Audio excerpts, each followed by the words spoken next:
दोस्तों आज की इस वीडियो में हम famous modernist poet T S. Eliot की एक और मज़ेदार पोयम प्रील्यूड्स को डिस्कस करेंगे। दोस्तों ये पोयम थोड़ी बड़ी है और इसमें पोइट ने थोड़ी हार्ड लैंग्वेज का यूज़ किया है, लेकिन फिर भी इसे एकदम सिंपल लैंग्वेज में समझाने की कोशिश करूँगा। So now without delay let's start the poem. About the poem. This poem was written between 1908 to 1912 and published in Prufrock and Other Observation in 1917. इस पोएम को 1908 से 1912 के बीच लिखा गया और इसे 1917 में टी.एस. एलियट ने अपने poetry collection Prufrock and other observation में पब्लिश किया था। It is divided into 4 parts. इस पोएम को 4 पार्ट्स में डिवाइड किया गया है। Main themes are time, suffering and urban life. Time, suffering और अर्बन लाइफ यानी शहरी ज़िंदगी इस पोएम की मेन थीम्स हैं। दोस्तों एक बार पोएम के बारे में शॉर्ट में आपको बता दूं कि इस पोएम को एक गंदे शहर में सेट किया गया है जहां पर कई गरीब लोग रहते हैं। इन लोगों को एक दूसरे से कोई मतलब नहीं है, इन्हें अकेले रहना पसंद है, ये नेचर से बहुत दूर हैं। शहर के लोगों की ज़िंदगी कैसी है और ये किस तरह अपनी ज़िंदगी जीते हैं, ये सब इस पोएम में बताया गया है। तो दोस्तों अब बिना किसी देरी के स्टार्ट करते हैं आज की poem. The winter evening settles down. Poet बताते हैं कि सर्दियों का मौसम है और शाम हो गई है। With smell of steaks in passageways. शाम का समय, लोग घरों में खाना बना रहे हैं और बगल की सड़कों से मीट के पकने की खुशबू आ रही है। दोस्तों स्टिक्स का मतलब होता है मीट, पासेज वेज यानी बगल की सड़क। 6 o'clock, इस समय शाम के 6 बजे हैं। The बर्nt out ends of smoky days. चारों तरफ एटमॉस्फेयर में धुआं छाया हुआ है और ये धुआं सिगरेट से निकलने वाले धुएं की तरह लग रहा है। And now a gusty shower wraps the grimy scraps of withered leaves about your feet. बारिश होने लगी है और बारिश के साथ साथ हल्की हवाएं भी चल रही हैं जिससे पेड़ों के पुराने सूखे पत्ते उड़कर लोगों के पैरों से चिपकने लगे हैं। विदर्ड लीव्स का मतलब होता है पेड़ों के पुराने सूखे पत्ते। And newspapers from vacant lots. हवा के चलने से पुराने बेकार पड़े न्यूज़पेपर्स भी इधर उधर उड़ने लगे। The showers beat on broken blinds and chimney pots. बारिश की बूंदें टूटी हुई खिड़कियों और छतों पर लगे चिमनी पॉट्स पर पड़ रही हैं जिससे आवाज़ आ रही है। दोस्तों ब्रोकन ब्लाइंड्स का मतलब होता है टूटी हुई खिड़कियाँ।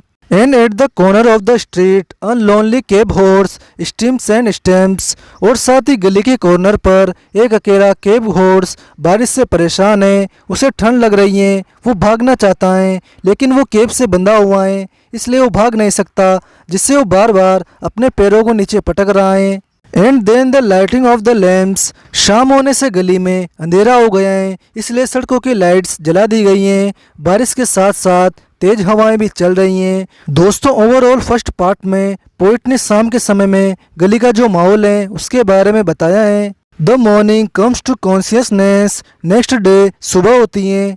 ओ faint stale smells of beer from the sawdust trampled street. और कल रात लोगों ने जो बियर पी थी उसकी पुरानी स्मेल धूल मिट्टी से भरी हुई गली से आ रही है। दोस्तों सो डस्ट का मतलब होता है धूल मिट्टी। With all its muddy feet that press to early coffee stands। जो लोग ऑफिस जाने से पहले इस गली में कॉफ़ी पीने के लिए आए हैं उनके पैरों से इस गली की धूल मिट्टी और ज़्यादा फैल गई है। With the other masquerades that time resumes। और इस तरह के दृश्यों के साथ समय आगे बढ़ता है। लोग कल रात की सभी चीज़ों को भुलाकर वापस अपने डेली रूटीन को फॉलो करने लगते हैं।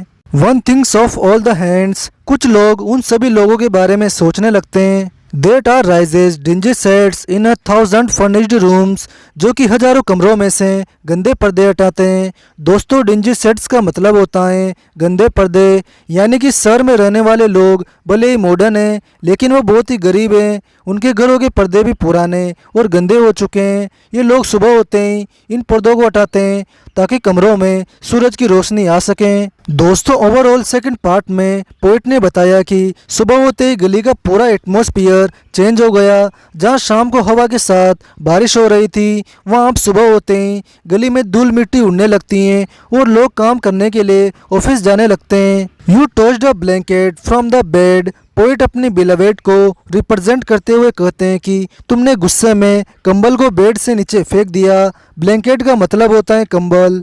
You lay upon your back and waited, और तुम पीठ के बल बेड पर लेट गई और इंतजार करने लगी। दोस्तों ले का मतलब होता है लेटना। You dozed and watch the night revealing the thousand sordid images, और फिर तुम सो गई और तुमने हजारों टूटी फूटी चीज़ें सपने में देखी, लेकिन ये चीज़ें इतनी क्लियर नहीं थी कि याद रह सकें। Of which your soul was constituted, तुमने अपने सपने में वही चीज़ें देखी जिनसे तुम्हारी आत्मा बनी है, यानी कि जो चीज़ें तुम करना चाहती हो, जो तुम्हारी लाइफ में बहुत ही इंपॉर्टेंट हैं, वही सब चीज़ें तुमने अपने सपने में देखी। दे फ्लिकर्ड अगेंस्ट द सीलिंग, और जो इमेजेस तुमने सपने में देखी वो अब तुम्हें गली में सीलिंग के पास टिमटिमाती हुई नजर आ रही हैं, यानी कि जो कुछ भी तुमने सपने में देखा वो सब अब तुम गली में होते हुए देख सकती हो। And when all the world came back, और जब तुम नींद से उठी तो ये सब तुम्हें वापस से याद आ गए। And the light crept up between the shutters, और तुमने सुबह होते ही खिड़कियों से सूरज की रोशनी कमरे के अंदर आती हुई देखी। दोस्तों यहाँ पर शटर्स का मतलब है खिड़कियाँ। And you here the sparrows in the gutters, और फिर तुमने नाली के पास स्पेरोज के चहचहाने की आवाज़ सुनी। दोस्तों स्पेरोज एक टाइप का बर्ड होता है, जैसा कि आप अपनी स्क्रीन पर देख सकते हैं, और गटर का मतलब होता है नाली। You had such a vision of the street, जब तुम नींद से जागी तो तुमने गली में डिफरेंट टाइप का दृश्य देखा जो कि तुम्हारे सपने से बिल्कुल अलग हैं। विजन का मतलब होता है दृश्य। As the street hardly understand, गली की रियलिटी और तुम्हारा सपना दोनों एक दूसरे से बिल्कुल अलग हैं, ये दोनों एक दूसरे से बिल्कुल भी मैच नहीं करते। Sitting along the bed's edge where you curled the papers from your hair, bed के किनारे पर बैठकर तुम पेपर से अपने बालों को कर्ल कर रही थी। दोस्तों एज का मतलब होता है किनारा। You clasped the yellow soles of it in the palms of both soiled hands, और तुमने अपने पैरों के पीले तलवों को अपने दोनों हाथों की हथेलियों में पकड़ रखा था जो कि मिट्टी से सनी हुई थी। पाम्स का मतलब होता है हथेलियाँ। दोस्तों ओवरऑल थर्ड पार्ट में पोइट ने अपनी बिलवेड को रिप्रेजेंट किया है और बताया है कि उसने सपने में जो कुछ भी देखा वो इस शहर की रियलिटी से बिल्कुल भी मैच नहीं करता। He soul stretch tight across the skies, आगे पोइट कहते हैं कि उसकी सोल पूरे आसमान में फैली हुई थी। That fade behind a city block, जिसे शहर के ब्लॉक में गायब होते हुए देखा जा सकता है। फेड का मतलब होता है गायब होना। और trampled by insistent feet at 4 and 5 and 6 o'clock, और इस सोल को उन पैरों के द्वारा कुचला गया जो कि शाम 4, 5, 6 बजे जल्दी में थे, यानी कि ये पैर ऑफिस वर्कर्स के थे जो कि शाम को काम करके वापस जल्दी से घर लौट रहे थे। इन्हें सुबह ऑफिस जाने की जल्दी थी और शाम को वापस घर आने की जल्दी थी। इन्हें नेचर और आसपास के लोगों से ज़्यादा लगाव नहीं था। And short squares fingers stuffing pipes, office से छुट्टी होने के बाद इनकी फिंगर्स स्मोकिंग पाइप्स को तंबाकू से भरने लगती हैं, यानी कि ऑफिस से छुट्टी होने के बाद इन लोगों ने हुक्का पीना शुरू कर दिया। And evening newspapers and eyes assured of certain certainties, चारों तरफ शाम के न्यूज़पेपर्स बिक रहे थे। इस समय सभी लोग रिलैक्स फील कर रहे थे क्योंकि इन्हें पता है कि ऑफिस से छुट्टी हो चुकी है, अब वापस सुबह तक कोई काम नहीं करना है, अब तो केवल खाना खाकर सोना ही है। The conscience of a blackened street impatient to assume the world, और इस शहर की अंधेरी गली की जो सच्चाई थी वो बाहर आना चाहती थी क्योंकि सुबह के समय इस अंधेरी गली की सच्चाई को दबा दिया गया था क्योंकि सभी को ऑफिस जाना था। लेकिन अब वापस शाम हो चुकी हैं, सभी वर्कर्स अपने घर आ चुके हैं, इसलिए सभी वापस मीट खाएंगे, शराब पिएंगे और फिर सो जाएंगे। I am moved by fancies that are curled around these images and cling, आगे पोइट कहते हैं कि मैं उन आइडियाज से दूर हूँ जो कि मैंने इन आसपास की इमेजेस से जुड़े पाए हैं। The notion of some infinitely gentle infinitely suffering thing, और मुझे ऐसा लगता है कि ये जो चीज़ हैं वो बहुत ही जेंटल हैं लेकिन साथ ही ये बहुत ज़्यादा सफ़र भी कर रही हैं। मुझे इसके बारे में सोचकर बुरा फील भी होता है। Wipe your hand across your mouth and laugh, आगे पोइट कहते हैं कि तुम अपने मुंह को पोंछो और उन थॉट्स पर हंसो जो कि मैंने तुम्हें बताए हैं, जिन थॉट्स का कोई यूज़ नहीं है। The worlds revolve like ancient women gathering fuel in vacant loss.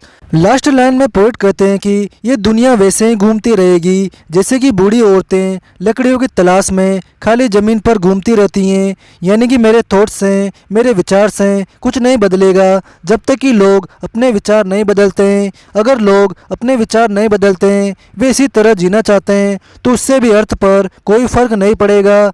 दुनिया जैसी चलती थी वो वैसी ही चलती रहेगी। दोस्तों, ओवरऑल फोर्थ पार्ट में पोइट ने लोगों की ऑफिस लाइफ को एक्सप्लेन किया है कि वर्कर्स पर ऑफिस का कितना वर्कलोड होता है, उन्हें घर जाने की कितनी जल्दी रहती हैं और वे रिलैक्स होने के लिए क्या करते हैं। तो दोस्तों, यहीं पर टी.एस. एलियट की पोएम प्रील्यूड्स कंप्लीट होती हैं। और कैसी लगी आपको यह पोएम कमेंट सेक्शन में ज़रूर बताएं।